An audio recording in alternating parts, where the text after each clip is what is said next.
Good afternoon, everyone. Good afternoon, Sankalp. Hi, good afternoon.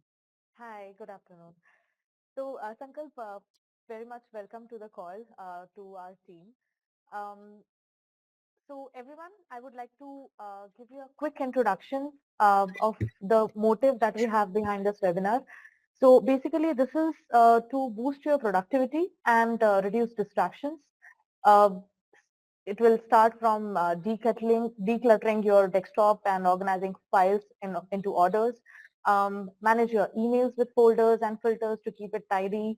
Limit open tabs and use virtual desktops for better focus. So these are like the different ways through which you can, declutter your daily routine and manage your things in a much better way. So we have an expert with us today. That's Sankalp. And he would be able to guide you better with this. He basically has more than 10 years of experience into training, and that is into different industries like IT, FMCG, BFSI, and manufacturing. So I would like to hand it over to Sankalp now. I think he would be able to give a better introduction of himself by throwing some light on the topic. So Sankalp, over to you. Yeah. Thanks, Purva. Good afternoon and welcome to this webinar. Uh, I'm Sankalp and I'm a Microsoft as well as Google certified trainer. And as she has mentioned that I have trained across like multiple domains. Today's session we will more focus on how to organize your digital workspace. Okay, so I'll just flash the contents that I'm going to cover up today.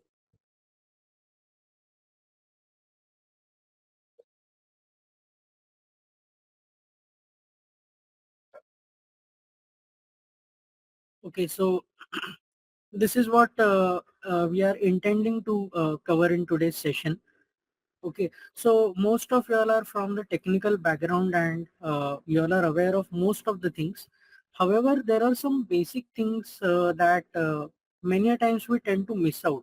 Okay, so my focus mainly would be on those topics today. Okay, though they are very basic, but if we try to implement in our day-to-day, lifestyle, we can definitely increase our productivity.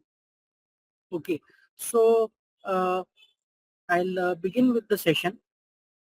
So as I mentioned, okay, the first thing is decluttering our desktop.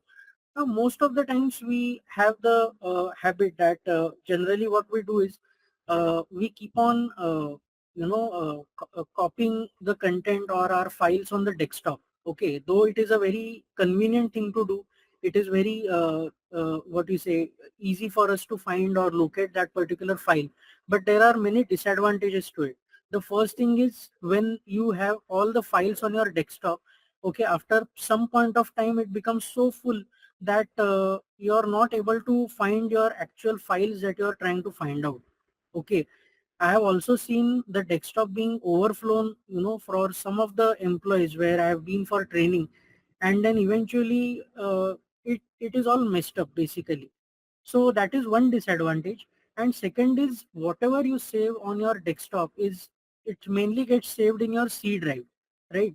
And as we all are aware, whenever we face any particular problem in our operating system on our laptop or on our desktop, the first thing that hits hard is our C drive because that is what gets formatted, right?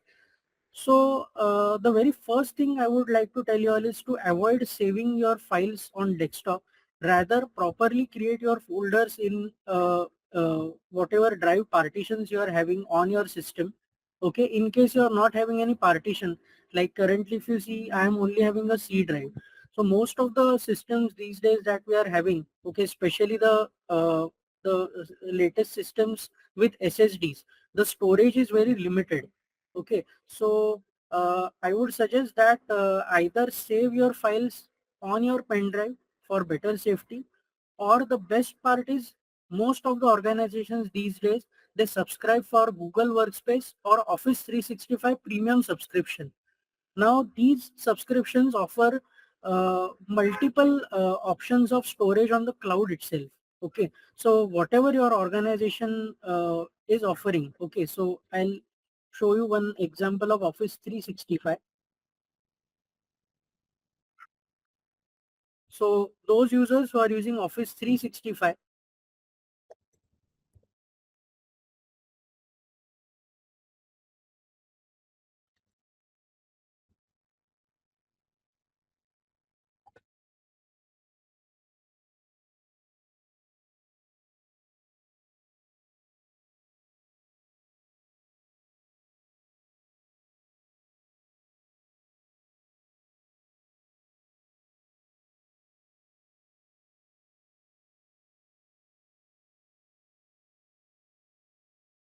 okay, so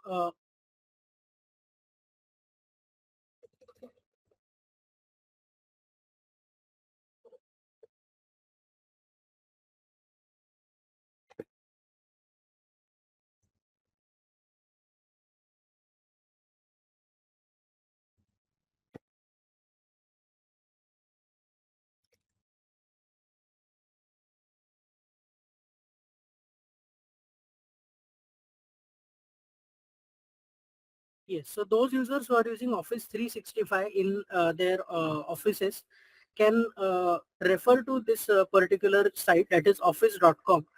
And if you go to this all apps, right, you have cloud storage on OneDrive. And if you see below, now this currently, if you are able to see on my screen, it is having around 5 GB storage. Okay, this is my personal OneDrive. But if you see, if you log into your official Office 365, you must be having a minimum of 100 GB. Okay, because that is what is Microsoft is offering for all the working professionals. So the license users E3 and above, that is Office 365, the storage is even beyond 1 TB, 1 terabyte. Okay, so that is 1000 GB, which is more than enough to store all of your files. Okay, so all I want to say is that rather than utilizing your own system space, you can utilize this cloud storage. Okay, because it is having multiple advantages. Okay, the first advantage is your laptop or your desktop doesn't get full because of your own data. Okay, that is one advantage. Second is you get to access the files from anywhere. So for an example, uh, in case of emergency, suppose you forgot your official laptop in office, and now if you want to access those files and your laptop is not there with you, so if you have uploaded the file on cloud, that is on your OneDrive, or if your organization is using Google Drive, right? So Google Drive also, the interface is similar. Okay, if you all want, I'll show my drive as well.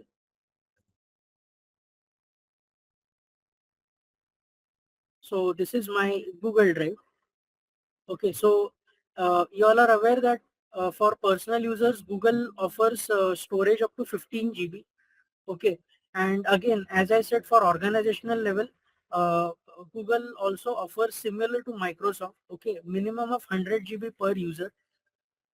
So again, same advantage what I was talking about, that once you upload the file on cloud, it is accessible from anywhere and from any device basically. Okay, so there is no restriction also that you have to access from a laptop or a desktop. It is available on any device, any internet enabled device basically. So yes, I would like to suggest all of you all that rather than storing your files on your system, you can make use of cloud storage. This is one thing. Next, I would like to suggest is that most of the times when we are working on some important project or some important document, and suddenly a notification pops up, that is you get a something, a kind of a mail, or if you have logged into your web WhatsApp, so you get that particular notification. So basically, to avoid all these distractions, whenever you're working on some serious project and you want to focus on that particular topic, so you can simply disable the notification. Okay, so here on the bottom, okay, in the notification area, here you have this option to turn off notifications. Okay, so this is the setting, that is do not disturb. So if you turn this on, what will happen is all your notifications will disappear until unless you don't manually turn it on next time. So this will help you to focus on whatever task you are performing. Okay, so that is one tip that I would like to give you all. Next is to be organized. We already have one tool, that is a to-do list. Okay, the task list that we call. Okay, so this is in the form of sticky notes. Okay, sticky notes are available over here. You search for it. So it is readily available. It is there on all Windows operating systems. Okay, so whichever operating system you are using, Windows 8, 10, 11. So that is this app is available, sticky notes. So I personally, what I do is whatever task I have in my hand, so generally I make a list of that, and then later on I mention against that task whether the task is in progress, okay, work in progress, or whether it is done, or so basically that makes you more organized, and whatever priority is there you can set for your task. Now this is for your individual task. In case if you are working in a team, okay, or maybe if you are a team leader and you want to see the status of the task that you have assigned to your the people who are reporting to you, then there is one tool called as Trello. Okay, so uh, I'll show you how it looks like.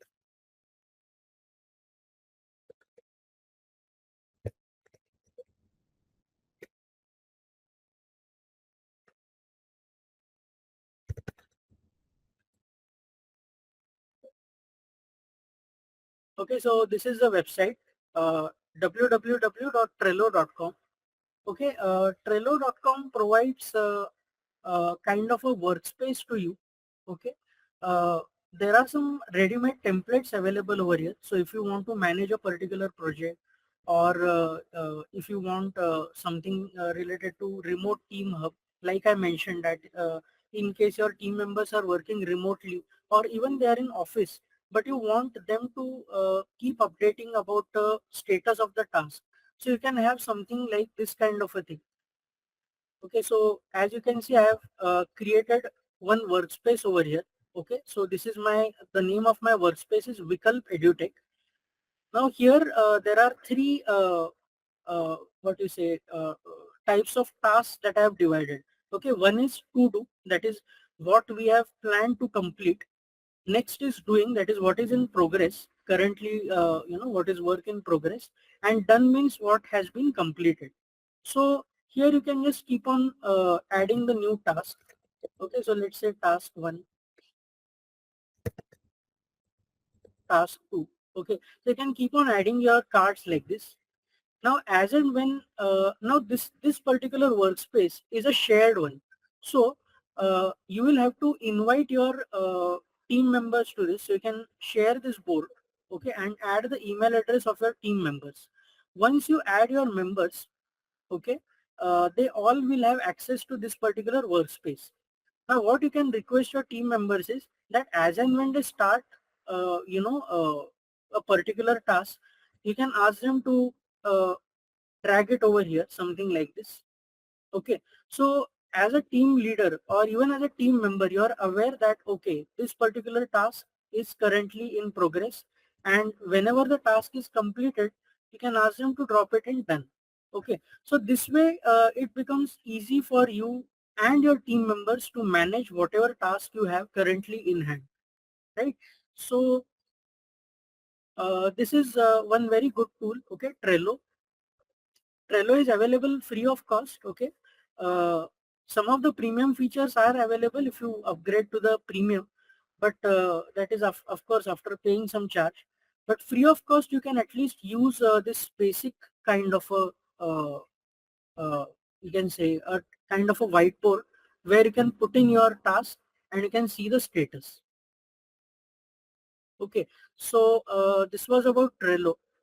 Next, there is one more app to increase your productivity, okay, and that is Otter AI.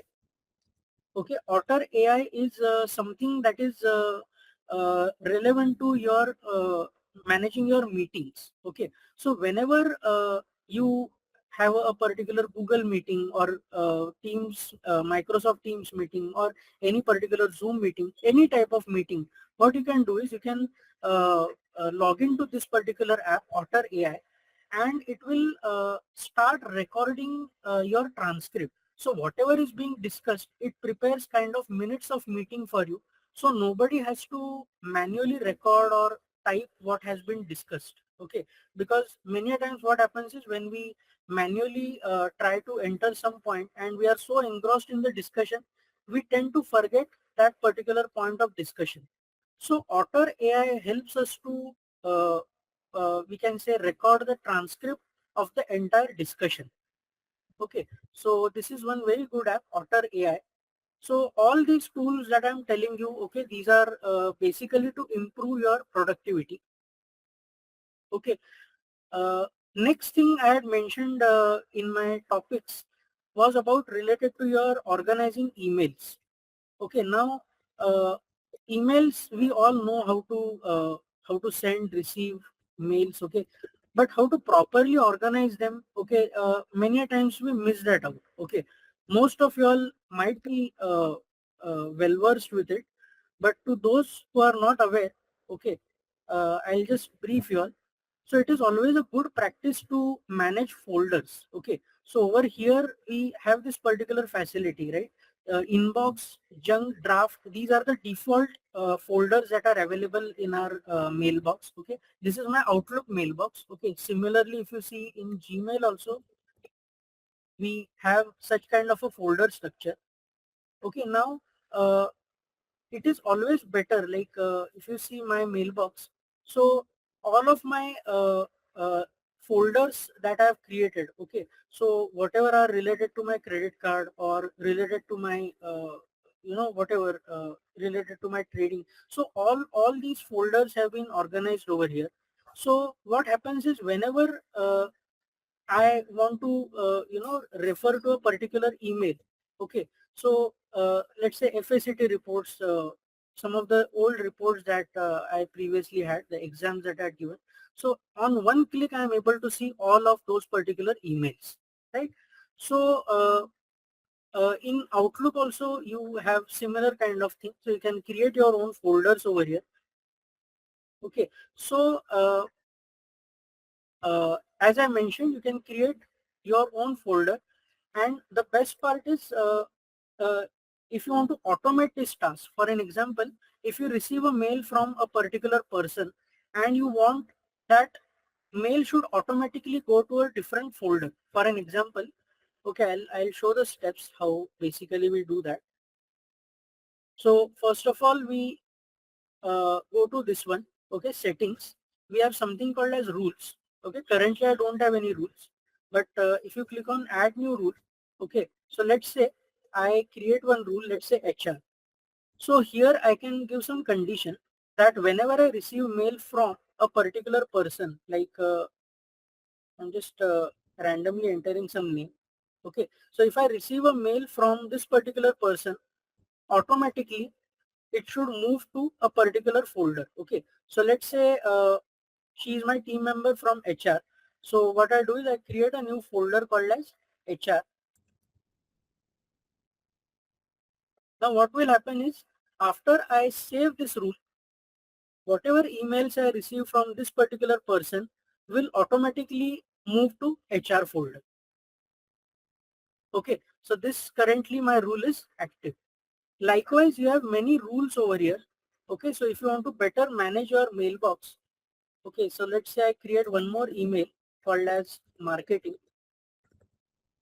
Okay, so let's say now here there is one condition, subject includes, subject or body includes. Okay, so that is the subject line or body of the mail, if it consists of any of the keywords related to marketing. So maybe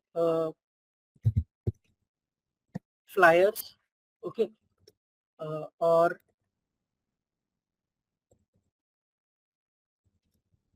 brochures. Okay, so if I encounter any of these keywords, okay, flyers, brochures, automatically I want to move these emails to, let's say, marketing folder.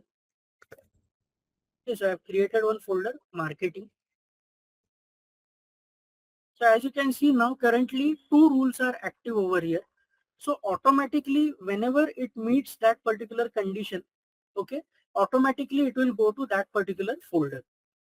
Now, you might come across a question that if we create two rules and if the rule is conflicting, that is, if this particular person sends me an email and if that mail has these keywords, flyers and brochures, then the mail will go to which particular folder? Will it move to marketing folder or will it move to HR folder? So answer to that question is, this is the priority. So if you see, it follows top to bottom rule. My first condition that will be checked is marketing.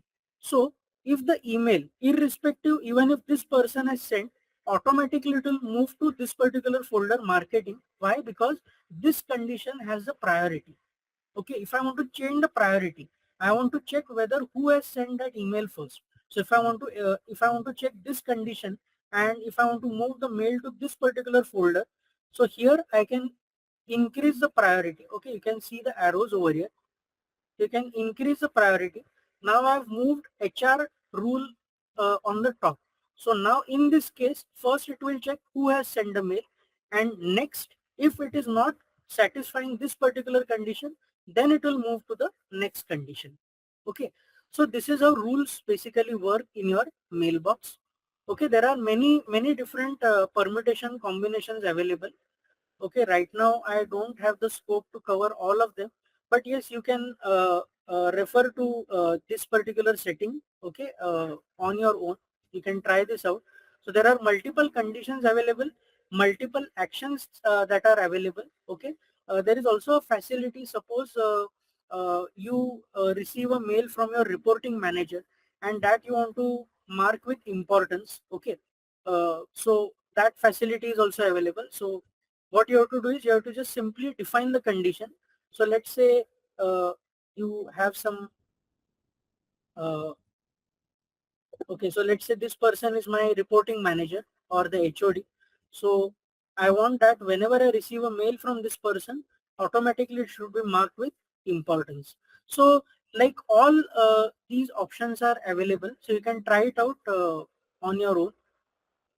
Okay, also in Gmail we have something called as labels. Okay, in Outlook we have something called as categorize. So you can even categorize your emails. Okay, in case you don't want to move it to a different folder, you can even categorize them. So you can create a new category. Okay, so let's say I create a category called as HR. So instead of moving that particular email from inbox to HR folder, this particular action will keep your email in inbox folder itself. However, it will be tagged as HR. Okay, so how you are able to see the labels? Okay, so if you click on filter, you have something called as sort over here. Okay, so you can see over here, currently by default it has been sorted with respect to date, but if you want you can even sort it with respect to the category. Also, when you search for a particular email, over here you have this option of filters, right? So here also you can mention that particular keyword over here. Okay, let's say HR. So currently that rule is not active, but if the rule has been active earlier, okay, it would have shown over here. Okay, so these are some of the tips of organizing your inbox, your mailbox basically. uh, okay, next thing I would like to focus on is virtual desktop.